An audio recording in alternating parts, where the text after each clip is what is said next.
ছাত্র জনতার আন্দোলনের সময় রাজধানীতে পুলিশের সাথে সংঘর্ষে অনেক প্রাণহানির ঘটনা ঘটে। সরকার পতনের আগে পরে ৩ দিন পুলিশের বেশ কিছু স্থাপনায় হামলা, ভাঙচুর ও অগ্নিসংযোগ করা হয়।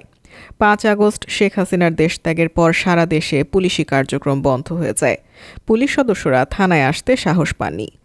গত ৯ আগস্ট রাজধানী সহ দেশের বিভিন্ন থানায় সীমিত পরিসরে কার্যক্রম শুরু করা হয়। তবে যাত্রাবাড়ী থানায় এসে দেখা যায় পুড়ে যাওয়া থানা ভবন মেরামতের কাজ চলছে।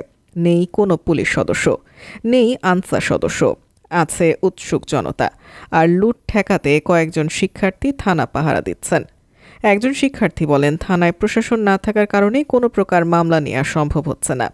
এ কারণে আমাদের চাওয়া যত দ্রুত সম্ভব আমাদের এই যাত্রাবাড়ী থানায় প্রশাসন আসুক। ডেমরা থানায় বসে চলছে যাত্রাবাড়ী থানার কার্যক্রম। ডিউটি অফিসার জানালেন, কোনো রকম জোড়াতালি দিয়ে তাদের কাজ চলছে। চুরি ও হারানোর জিডি নিচ্ছেন তারা। এই থানার একাধিক পুলিশ সদস্য নাম প্রকাশ না করার জিডিতেই সীমাবদ্ধ থানার কার্যক্রম। থানার বাইরে গিয়ে কাজ করতে এখনও ভয় পাচ্ছেন তারা।